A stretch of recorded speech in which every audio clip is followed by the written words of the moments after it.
Hey folks, Brian Sweeney here with Regular Joe, and my special guest today is Mark Lynch, who is a candidate for the Senate in South Carolina. Mark, thank you for coming on board Thank and you for joining having me. me. And maybe just if you would give us a little bit about where you're from, Okay. why you're crazy enough to go into this, that sort of stuff, and Yeah. then we can get into a conversation about what's going on in the state and with Lindsey Graham. All right. Full transparency, I'm no Lindsey fan. I'm telling you up front, but go ahead. All right. Well, I'm Mark Lynch, and I'm from Greenville, South Carolina, born and raised there. We currently live in Woodruff. I've been married to my wife, Sarah, for 37 years. We have two awesome children. My son, Cole, is 34, and my daughter, Stevie's 27. And they have two children each through their spouses. Cole is married to Ksenia, and they have a daughter, Aria, that's 5, and then Scarlett, that's 3, and then my daughter Stevie is married to Alex, and Alex and Stevie have two children, Bo, that's just turned 3, and Addie, a little girl that's 8 months old.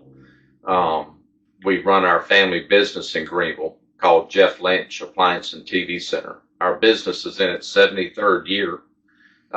I took over after running through a buy-sell agreement with my father in 1983, and in 85 he released the reins to the business, and we've grown the business with God at the center of it the last 40 years, 35 times from when I first came into the business after college.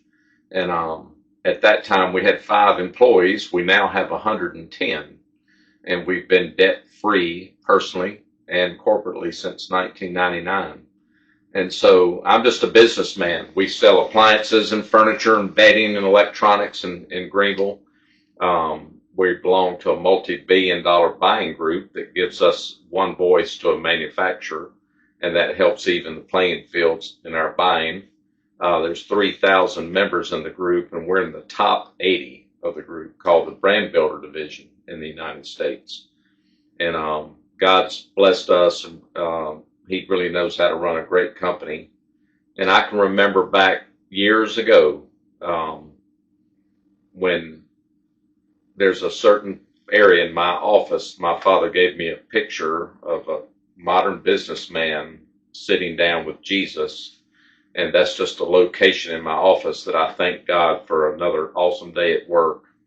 And after praying and thanking him on my knees one evening before we locked up, I realized that, the dollar in my wallet, my dog, my kids, my awesome wife, all the great employees God's blessed me with, I don't own any of it. And I had an awesome just awakening of I've got a big responsibility here of stewardship over all these people and everything God's entrusted to me, and to manage. And there was a respect of fear of honoring God with that. And it was just a great awakening for me to understand that. And But you have, would you call it a small business? And the reason I ask that is because the small businesses here, in my opinion, have gotten the shaft mhm. in the whole state, particularly in Horry County, but in the whole state, the small businesses are being beaten back, and a lot of that had to do with tort reform or the lack thereof, the liquor liability laws, that sort of thing. Mhm. And even though you have chambers of commerce all over the state, they really were not fighting as hard as they should against the trial lawyers who wanted to keep the current situation and the small businesses. But are you involved with, I'll just pick some things out, Rotary, Kiwanis, I mean, small businesses in your geographic area? Not really. Um, I mean, But you're going to really have to, I think, focus on them. One mhm. of the things, I ran for office twice unsuccessfully, same office. Um, I didn't win, and I guess that was God saying, you really don't want to go to Columbia that frequently. But um, you really have to. One of the things that is definitely true in South Carolina, no matter what county you're in, is that it's the primary that's really election day here, Mhm. not in November. And if you win the Republican primary, then you've essentially gotten elected. Now there are some exceptions, um, But one of the really disappointing things that happened in 24 was that in Horry County, the turnout was about 8%. So I would think, and correct me if I'm wrong, but I would think that you really have to not get the voters who voted. You've got to get to the people who didn't vote. I mean, you really have to, whatever you want to do, knock on doors, mail or something, but you've got to generate enthusiasm for that 92% of the population that didn't bother to get up. Yeah. How do you propose to do that? Well, there's a lot of interest, I think, in the Trump election. We saw that not even the Republican Party nominated the president, but we, the people, did. The people in the country have gone through so much pain in the last 4 years under Biden. A lot of people are voting for the first time. There was a huge turnout. And so the election integrity issues of open primaries in our state, that's a big one, where the Democrats are crossing over and voting for the non-popular Republicans, so they get some say in what's going on. Right. Their argument. Yep. And then we have the machines, the ESS machines and Dominion machines that are a problem. And so Big time. Trump, like I believe what happened was with all the people that came out and voted this time, the election became too big to rig because he won it by such a big algorithm. It overwhelmed the cheating in the election integrity issues. You brought his name up. So he endorsed Lindsey Graham. Yep. Now, some people tell me that, well, that was just because Lindsey was a useful idiot for the moment, having to do with the Big Three bill, a B3 bill, bigger, better, whatever. But still, I mean, absent some act of God or something, Lindsey Graham is going to be in the primary with Trump's endorsement. Yep. How do you overcome that? Well, he may change his endorsement. He might. A little while. He might. Yep. I have no inside information, folks. I'm just wishful thinking on my part. But that endorsement, and a lot of people have seen, Trump doesn't make the perfect endorsement every time. No, he doesn't. He's made a number of mistakes, including cabinet positions, especially the first go-round.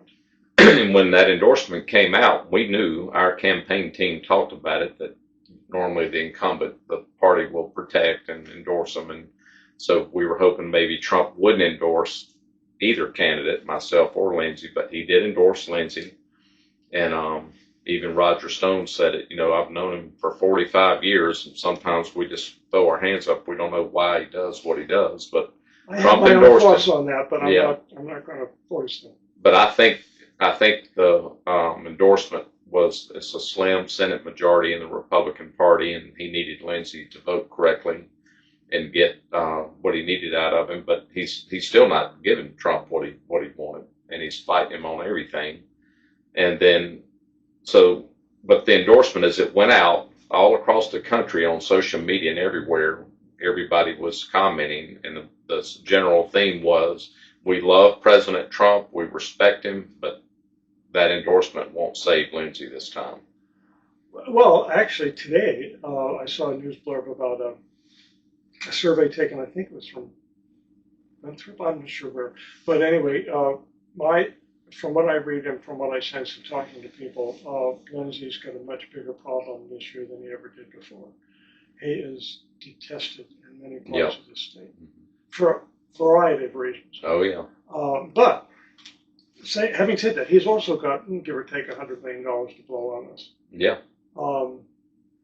So that's a huge uphill climb. And I think tends not to go to too many meetings with groups of people because they all boo him even when Trump is in there. And he's not good for one-on-ones. He doesn't come to churches like this to have small meetings with groups of people. So he's going to be strictly the TV, the radio, and the postcards and the email or the text messages. Yeah. Your approach, I think, is going to be very different. Yeah, we're on the road, going all over the state, speaking everywhere we can, like we are tonight here at this church, and doing interviews, and we're getting podcasts and interviews on Newsmax and One American News and InfoWars and Roger Stone and all over. So our message, our platform's being heard and it's getting out there.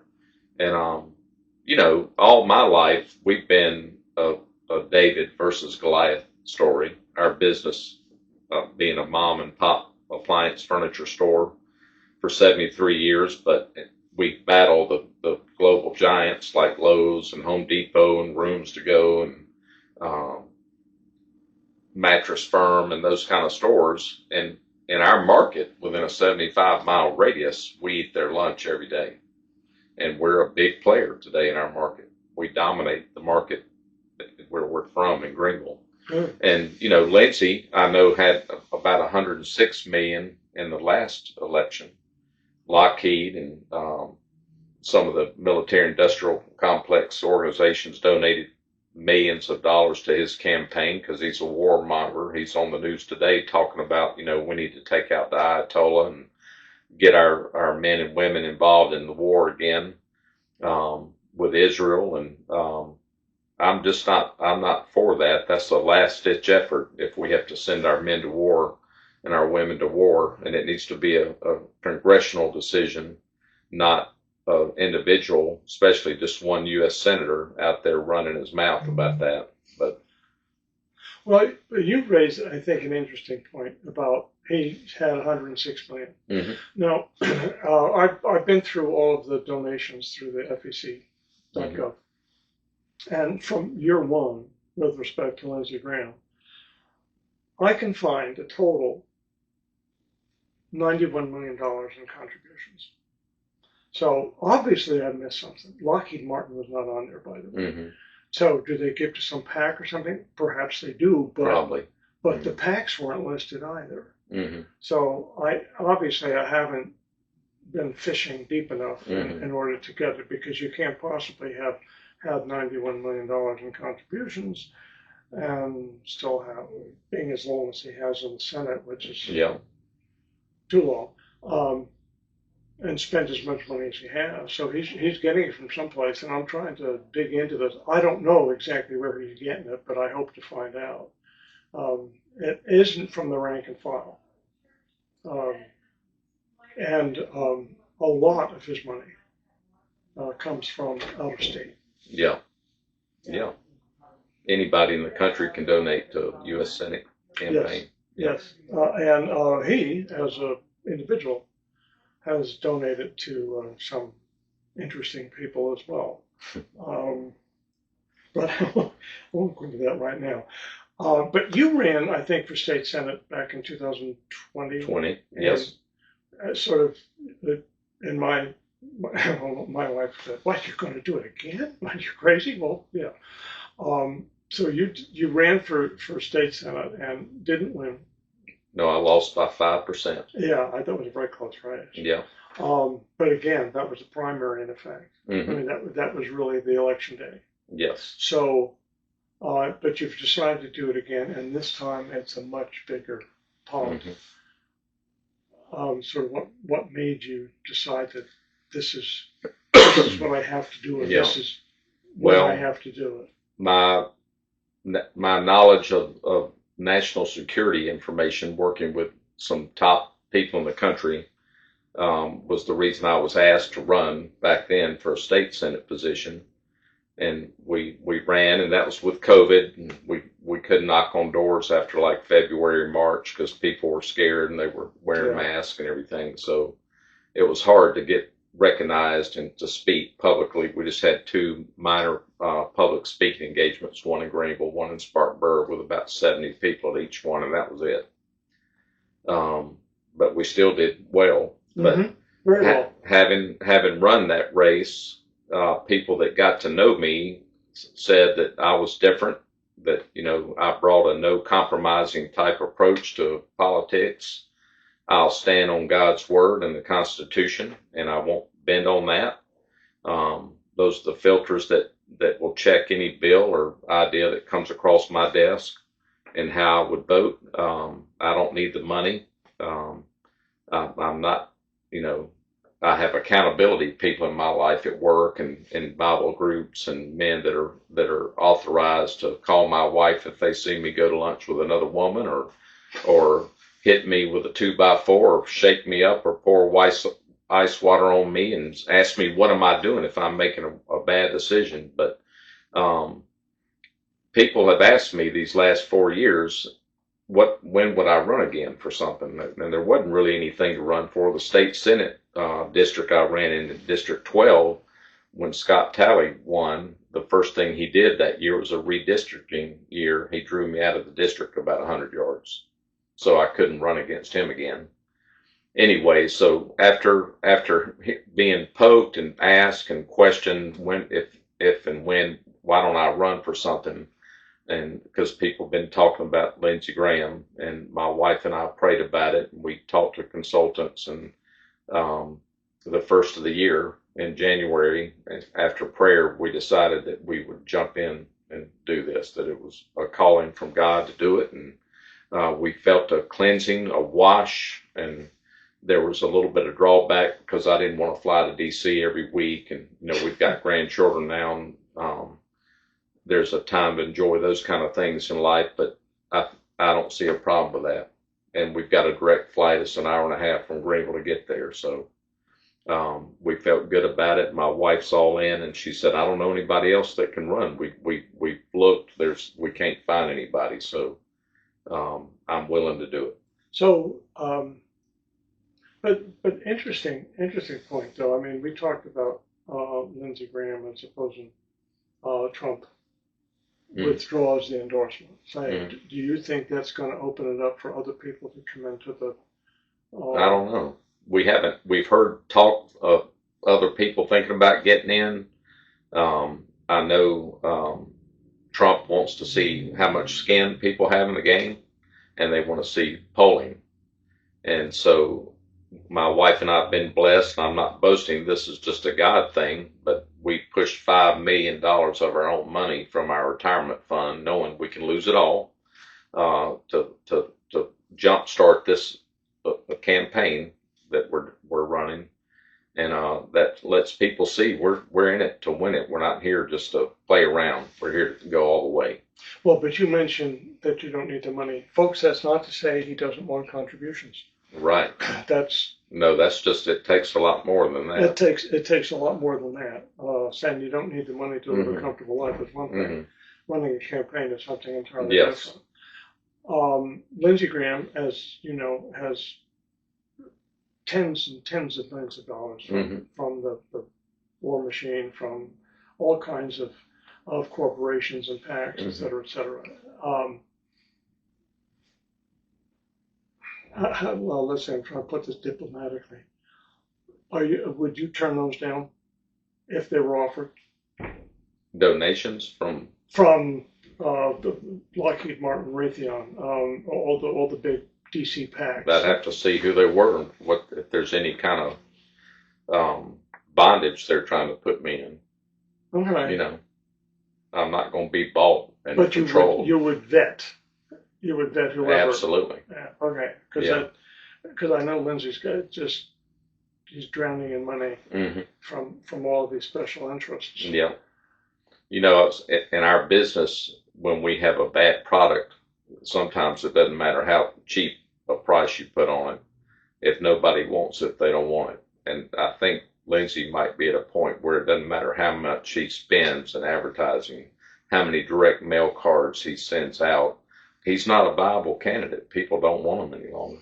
One lives in home. So you can have $100 million again, but that's sure is a waste of a lot of donors' money. Well, his Democratic opponent the last time had a lot of money. Sure. It didn't help him. Right. Who knows? But what would your Lindsey Graham is not only, let's say, supporting the big beautiful bill, but he supposedly is the person that finessed it in order to get it through, potentially get it through the Senate without a filibuster, without the 60 vote requirement. What's your opinion about the bill itself? Does it cut enough? It's a start. It's not.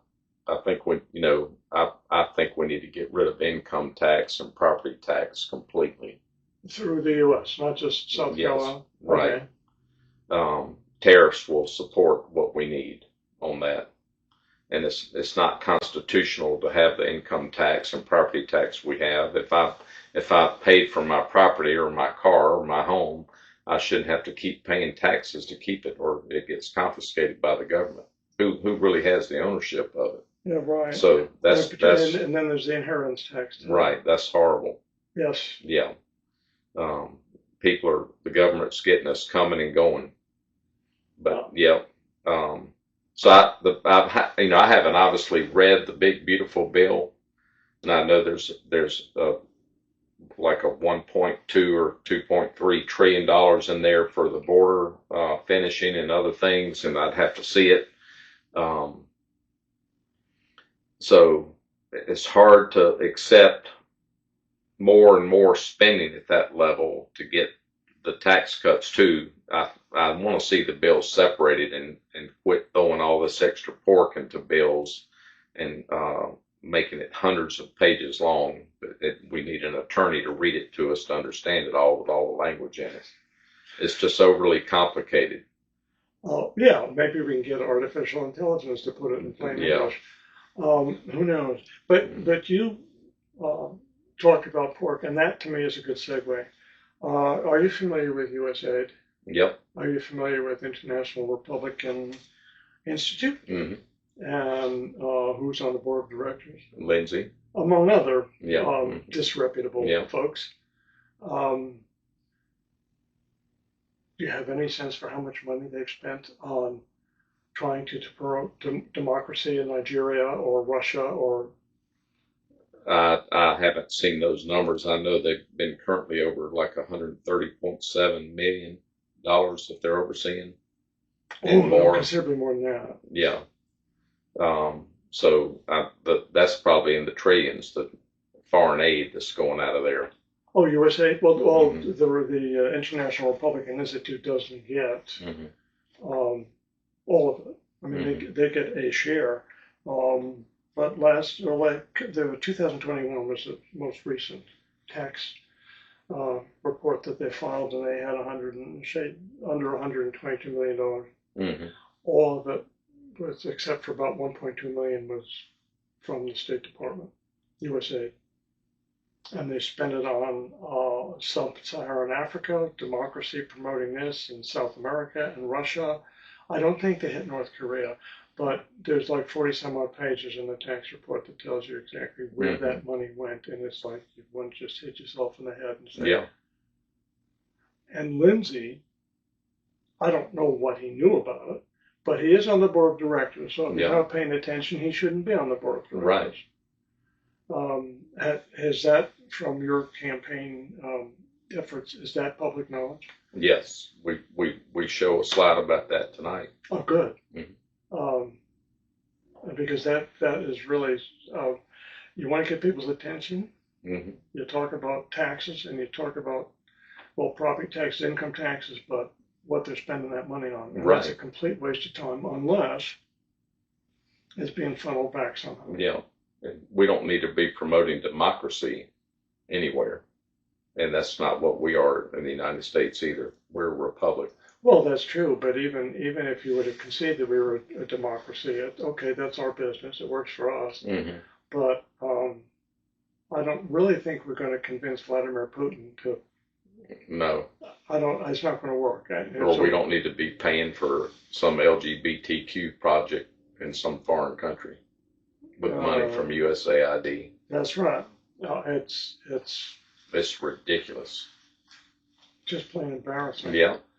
I'm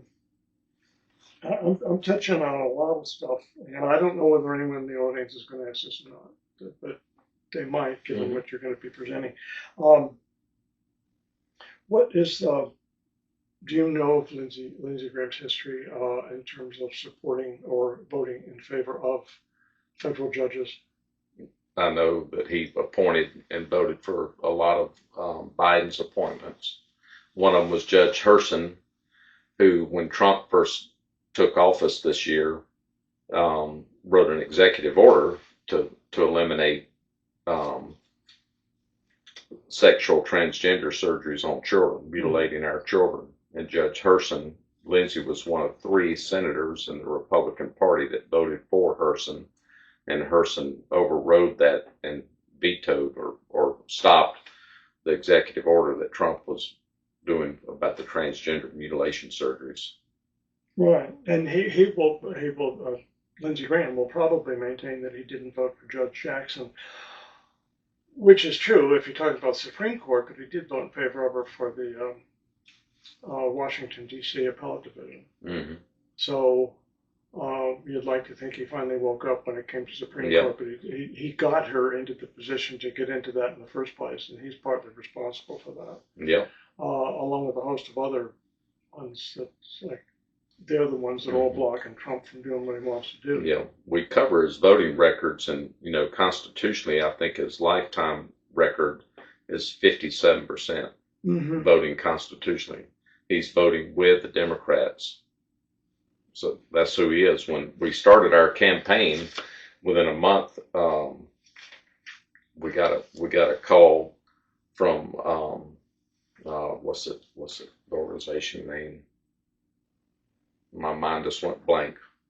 Breitbart News called and wanted to know what was going on in our campaign, and we told them, they brought up the comment that they'd never seen Lindsey move to the right this early in the campaign cycle. It's a year and a half away, and for the primary. But we started early because we got to build name ID out throughout the state, like we're doing, traveling everywhere.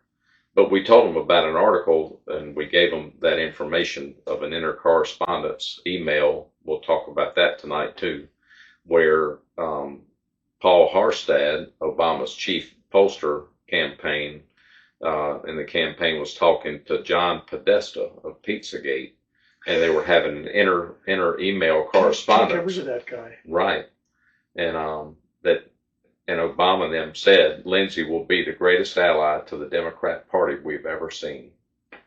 And that's what he's been. That's what he's been. Yeah, he's betrayed the Republican Party. He's betraying you and I. He's betraying the people in South Carolina and President Trump. Yeah, only Trump hasn't yet overtly recognized that. Yeah. We'll see what happens. As I said sort of in the opening here, I'm not a Lindsey fan at all. And I certainly hope that you've got the wherewithal, the stamina, whatever, to climb up. I mean, it's like swimming upstream, because he's as useless and difficult and dangerous as he is, he's still potent. And I hope that I wish you much success with this, because we need to get rid of that guy and have a. I know you in your posters you put backbone and all that, but that's part of it. But he's just plain dishonest. Sure. I mean, the way he collects money, the way he doles out favors, everything about him is like he's got to go. Besides, he'd been there far too long. Yep. Well, recently, Tucker Carlson and Steve Bannon were talking about, Lindsey could possibly face getting arrested for in violation of the Logan Act, going over to the Ukraine and working with Zelensky directly. And he's not the Secretary of State. He's in the legislative branch, not the executive branch. And he's over there doing what? We don't know. But he's spending over $400,000 a night for a hotel room. And all that's he come out. That. Yeah. I don't know what the truth was, but he was over there with that guy Blumenthal, I think, in Connecticut. There's some guy that did the same thing, and he's not in jail yet. He was he used to be Secretary of State, married to Teresa Hines. John, what's his last name? It was an absolute disaster of a Secretary of State. I can't think of it. Oh, anyway, but he was over doing the exact same thing. Yeah. And trying to negotiate a deal in Iran when he had absolutely no position whatsoever.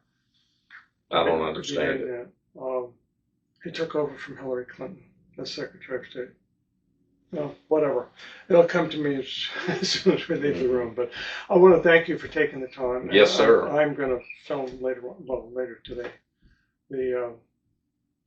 presentation you're going to make, and let's hope we can get it out there and get it to all the people. The people that didn't vote need to see this. Well, Yes. the people who did vote, okay, that's great too, but it's the 92% that didn't vote that we really need to get Yeah. to. Well, I want to bring back oath. I want to talk about that. These people that are in office take an oath. They swear to the Republican creed to honor God, to honor this country, to be America first, and we're not getting that. You know, when I take an oath, when I married my wife, that was 37 years ago, and that's till death do we part. We have to work it out. And our marriage isn't perfect, but we love each other. My wife's awesome. She's a God-fearing woman. God's first in our family. Sarah, my wife, loves the Lord. I love the Lord. As we grow closer to God in our individual walk, we're growing closer together.